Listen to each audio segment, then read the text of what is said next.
Yeah, so welcome to Foreigner in the Philippines. It's wide so it can be seen.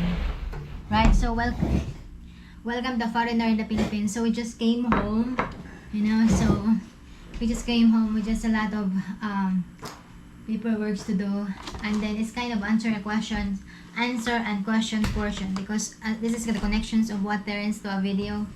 Somebody email us and saying how is it building in the Philippines, what are the pros and cons, and I think you already answered that. But we've been building how many houses? For you.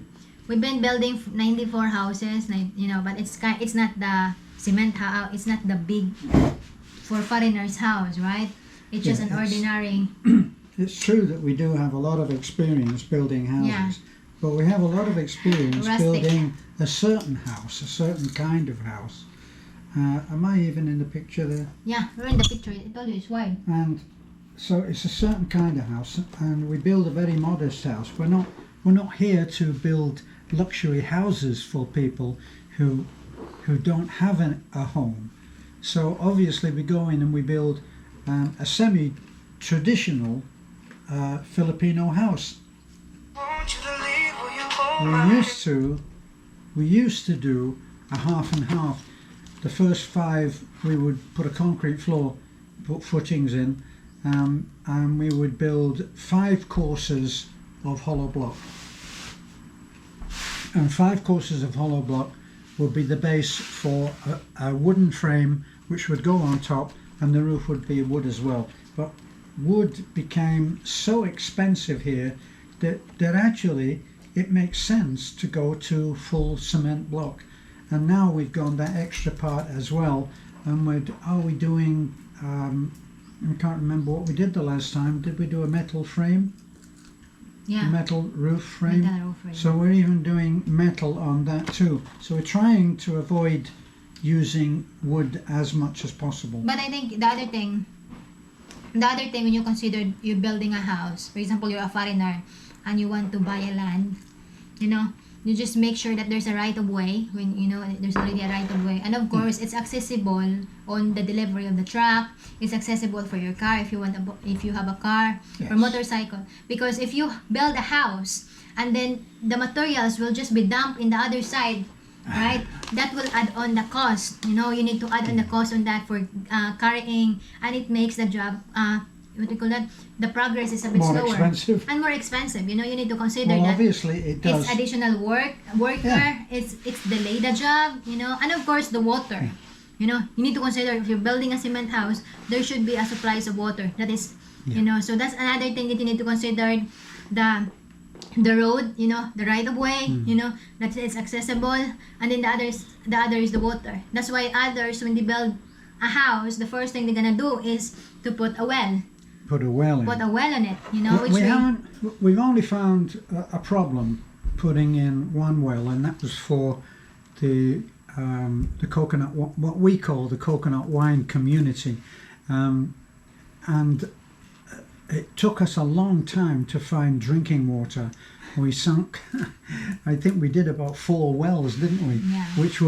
Which were no good. We abandoned them, filled them in, and it added such a load of cost. Well, it costs as much to fail in 4 wells as it does to succeed in 4 wells. So that should be in your calculations as well. And as Beth said, accessibility for delivery. Now the thing is, if it's up in the mountains, like we are up in the mountains, look, in our little kitchen that we've now made up, let me show you what the view is. Sorry if I'm rocking the boat, but that's looking out of our kitchen, and there's on the other side. Now that view is all around. So where were we there? Is that on, do you think? Yeah, it's on now. Oh, was that your phone? My phone. That took a dive? My phone drive away. Beth is actually studying for a moment. It's not actually studying, is it? Because you have a natural ability. She's going to be she's going to be a test pilot for destroying telephones and seeing how many times they can be dropped or left or how many times they can take a test Yeah, so let's flight go from. Thank you for letting me finish, darling. Yes, that's what she's thinking of doing. We're expecting that she's going to make a fortune. Is that correct? No. Let's go back to the main question. It's not the main question. Yeah, so the main question. Did you get the look The main, there? the main topic is what are the things you need to consider. As what I said, it's about the accessibility, the water, and of course, if you're building a house, it's expect that it's quite stressful on how to finish it, and stressful how to financial on that, because it's kind of you build something, but the other end is being drained. You got me? So in other words, you got a house, but then your personal savings or your saving is also been taken out. So In that's America, additional it's stress. called house poor. We're house poor. There's a very good reason, actually, that Beth realized early on was that if you follow our videos and look at some of the older videos, a lot of there was a huge drain on our finances because people would come with the most harrowing hardship cases and they come to the house, and so 6 o'clock in the morning and 7 o'clock Nanai would wake us up and say there's somebody at the door, and then we'd have to go down, and what we usually did was we made a video. But sometimes, as in the case of that lady who brought that child, and the child had an enormous cyst that was almost covering its face, and she needed money for prescription drugs. How could we say no? So we had to make a decision to not have money here. So now we don't, because if it's here and somebody comes with a hardship case, very difficult to say no, and so we invested it, and that's what we're doing now. That's our 5-year project, is an investment, obviously, in the future. So what point were you going to say? You just suddenly went to the other topic again. No, I didn't. It's the same. I just been out of my, what should I say? Yeah. So again, that's what I'm just gonna say is about the accessibility, the road and accessibility and the road, and also the water, and at the same time, it's also the kind of delivery. The delivery, you got all the materials. You need to know what are the materials and if it's available in your locality, right? Because for example, deliveries can be a problem. because that's for sure. for example, you want to build something, a house. This is the design. This is what I wanted, and then the materials that you need to have is in the city, is in Tagbilaran. For example, here is in Tagbilaran. So you need also to realize that there's a delivery fees. So it will add on the cost. So everything that is not available in your locality, it's add on the fees. If you if you can't go and pick the thing up yourself, it can be very expensive. What was the last delivery that we had from City Hardware? 6,700 delivery. How much? 6,700. Can you not be putting food in your mouth when you talk? 6,700. 6,700 for a delivery charge. Now, if we go to, I'm being coffee jacked. If we go to Taliban, we have to pay if we do have to pay a delivery charge, it's 300. Yeah, so we're talking about an enormous amount of money comparatively. Yeah, but it's normal for them. It's normal to have a delivery. But what I mean is, you need to know that the items or the materials is just available, rather than you need to transport it from the other island. So that's another thing. So do something, build a house. Like for example, Terence wanted to have a house that is made of metal. Remember the container house, right? So he wanted to have a container house, and then we asked about it, we emailed about it, and then someone replied to us and said, "Oh, we can transport a container in Bohol, but this is the cost." And I said, "It's very expensive on something that is not it's not ideal on the weather here, you know." Well, let me tell you what the idea was for a container house. A container house, you would have to have quite a secure, deep, solid footing with a place where the container could be bolted down. Now, what a container house is good for, as far as I'm concerned, one container which would have been put at the top of our property, would have been a safe house, right? Now we've already sat this time last year. We were wondering if we were going to live through the night because we were in the middle of Odette, and it took the roof off every house that we have in our compound. 1, 2, 3. How many? 4 or 5 houses, Yeah. including our own. So the red house was completely demolished. We've ended up having to pull it down. Now, if that's okay, you can live and you can move on and you can build again, but you can't replace a life that's lost. And a container in the front there could be made so that it would be used as a storage house, or if there was an impending super typhoon, you'd have somewhere to go that would not be moved. A container is totally safe. But it's not ideal for you livable. didn't see it. But it's not ideal for livable because it's very I hot. don't want to live in a container house, no, because we can have a beautiful home and we can have it made of safe materials, but there's always that chance that the roof will go. See, with Nana's house, the roof went. With Tata's house, the roof went. Lena's house, we lost the roof. So we lost, I remember counting it, 5 houses lost the roof. Yeah, the other thing on that is the saying that if you build a house, why would you build in metal? You know, it's already tested that the metal will just broke when it's the typhoon. The last time, the typhoon that came to us is Super Typhoon Odette, right? Super Typhoon, which is very, very super, you know. Very super. Yeah, in other words, our place and other places are been prone, right? There's no covered, or, you know, and then although there's some trees or coconut, but it's fall also. Oh, you're talking about natural cover. Yeah, natural covered, Yeah. you know.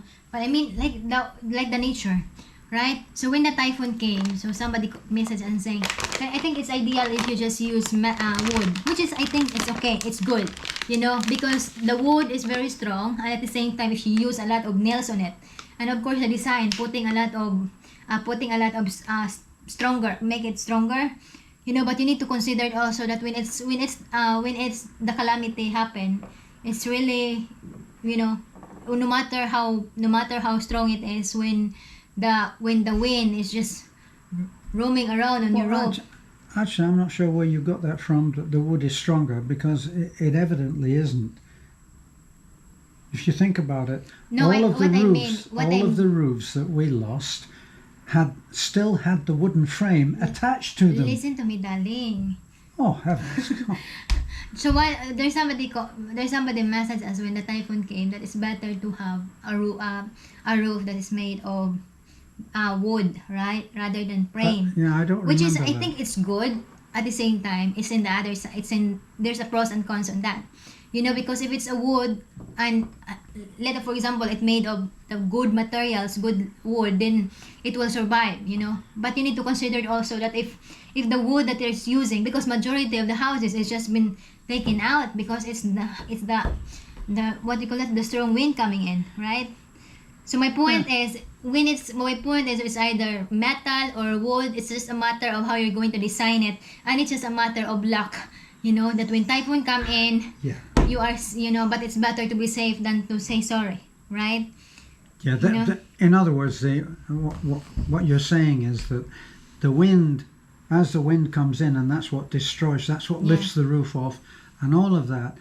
It depends if you're in that strong part of the current of the wind. Yeah. And what we observed was that sometimes one house that it is one of 2 or 3 houses, and the house in the middle will be completely destroyed, and the 2 houses on either side will not be moved. Yeah. So the wind is not equally strong over the whole thing. It comes in like eddies. The easiest way to think of it is if you're on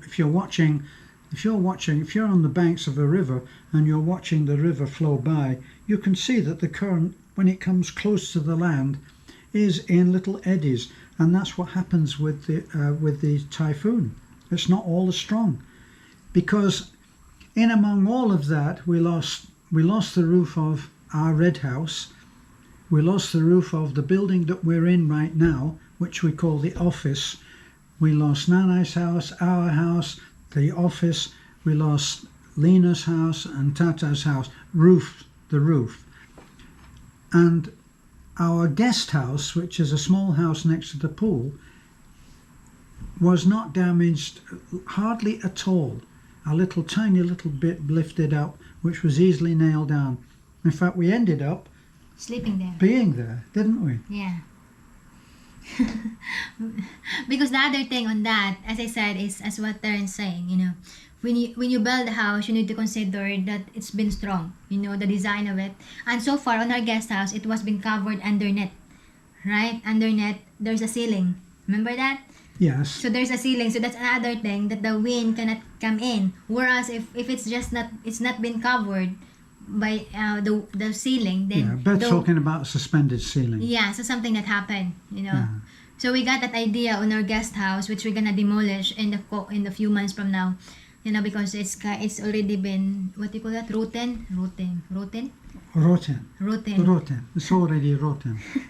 It's already it's already damaged. The wood is already been Well, cracking. the guest house is built like I said. Rustic it's house. It's up to five courses Yeah. of hollow block, and then the rest is wood. So we're And gonna. I don't know. I honestly don't know where you got that someone wrote in and said it would be better to build in wood. No, it's kind of what do you call that? It's just kind of personal opinion. Personal opinion. But we never considered that was a valid It's opinion, about did we? it can be valid. As I said, there's a pros and cons. Because if you wanted a house that will long last, of course you use the metal, right? But it should be straightened. When Beth says metal, right, we're talking about building in the hollow block, the traditional hollow block. There are many better ways to build. There's an American who was very much in. It's only was the high roof. profile. Well, yeah, you're talking about just the roof, but the American who was obviously a good builder, knew what he was talking about, and he fabricated molds so that the walls could be poured in concrete with rebar to secure them, and he didn't use hollow block at all, and built very, very strong house for himself. Yeah. So in other words, it's just about there's a pros and cons on building in a metal, and there's a pros and cons on building a wood. Because the metal, if you as long as there's no calamity, the wood, the cement house is better for a longer, long term, right? But the wood is kind of late, 10 years, 15 years, it will be Gone. it will be gone. Yeah. But in other words, it's just depending on. We're we just talking about hope that termites. we just hope that the mother natures will not do bad, right? Because we passing a house, a very, very nice house, second floor, I think, somewhere from here to Tagbilaran, and then it's been leaning because of the last earthquake, which is 2014 earthquake, 2013. So in other words, it's just a matter of how you're making. It's about your luck, right? Yeah, as far as typhoons, but let's face it, that we haven't had a severe typhoon since last year, which we count ourselves lucky for. But the technical side of building, which certainly when you're in earthquake country, what I explained in the first of this series of building a house, we put the concrete pillars lying down So all of the posts that were like this were also connected with, if you want, a horizontal fabrication of rebar like this, and they make up a box section, and we laid that into the footing